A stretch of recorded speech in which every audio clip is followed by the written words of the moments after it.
welcome to Camille Cooks, where in every episode we feature one ingredient that is free food that was found either in the garden or out in nature somewhere, hunted or fished. And today our ingredient that we got for free is this rosemary from my friend Natasha's garden, who is here today as our guest cook. Natasha, tell us what we will be making today. So today, thank you for having me, by the way. Today we're gonna make a rosemary potato galette. And a galette simply means in French, cake. And so basically we're going to be thinly slicing up the potatoes and layering them into a pan that can go into the oven and turn it into a potato cake. Okay. So 4 potatoes, half an onion, 1 clove of garlic minced, 3 tablespoons of butter, 2 tablespoons of duck fat, 3 teaspoons of rosemary. Correct. Duck fat is really nice oil to cook with. It renders very clear when you cook with it. And sweet. Yeah, it has like a little sweetness. What's nice about it is it's a nice complement to a lot of fall foods, especially at Thanksgiving. It will complement the dishes that you're making at Thanksgiving. Yes.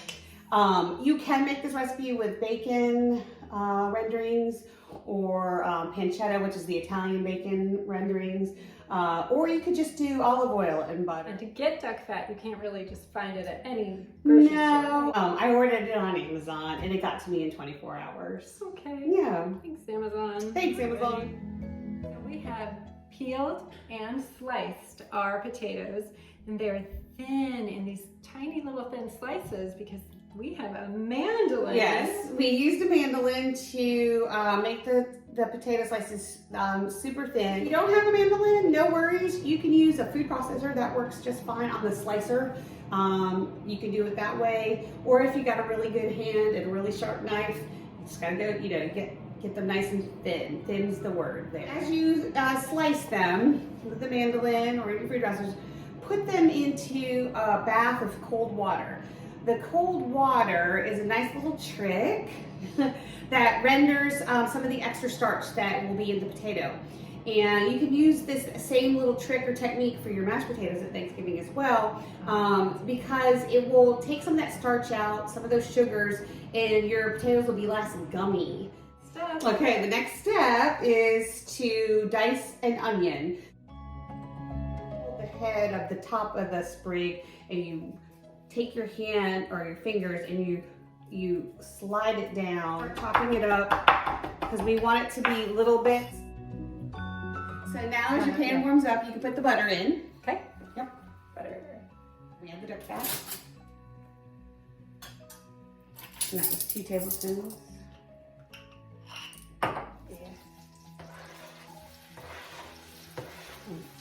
This is where it starts to smell so good. I love the smell of onion and garlic and butter. Me too. It's such a lovely combination. The smell of happy. It is. All right, so we're gonna cook this for a little bit until everything gets translucent, maybe just a little bit farther than translucent. Now we're gonna add in the rosemary. And that's 1 tablespoon. You don't have to cook the rosemary. It's just to start with the heat and the oil to render the flavor from the rosemary. So it's pretty much done after you do that. Like it just takes a second or 2. So our potatoes, while we've been sauteing the onions and garlic and throwing that rosemary in there, our potatoes have been sitting in the cold water and pulling out some of that extra starch that we don't need in this recipe. You can even see it on the bottom. See, you can, yeah. And now we're gonna start after we pat the potatoes dry. At that point, once we have them dry, and we want them dry because they're gonna cook nicer. They're gonna cook crispier.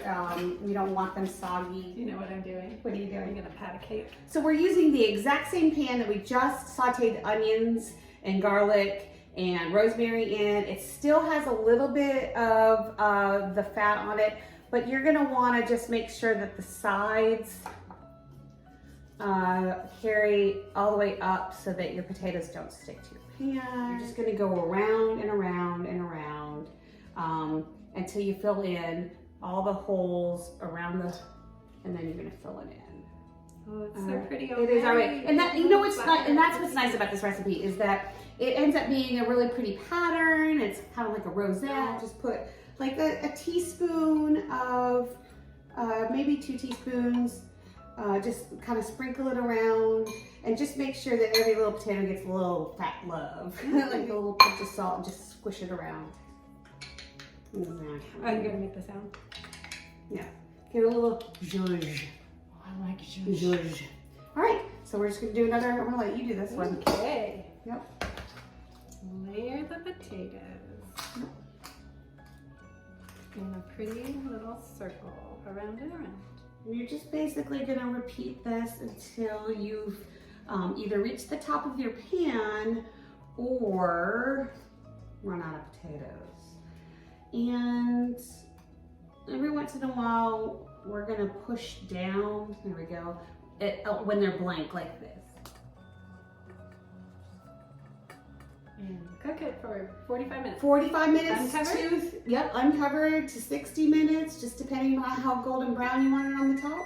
And see, look, perfect timing. Give me Ready. this. Yes. Check it at 45, see if it's brown enough to your liking. At that point, there's 2 things you can do.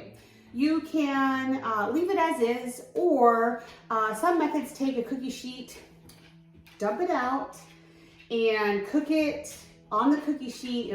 It'll retain its shape so that the other side can get brown. Oh. And then you can come back, take your pan, put it back on when it's done cooking, and turn it back over. So it takes about 10 more minutes when you do that method, or you can just be one and done after the 45, 60 minutes into one pan.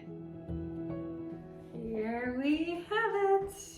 Our finished galette. Gallette, potato galette. Mm. Rosemary potato galette. Yeah, Yeah, delicious. Look at that. Yeah. Gorgeous. We're gonna do an extreme close-up. Here you can see all of the layers of all the potatoes. Isn't that awesome?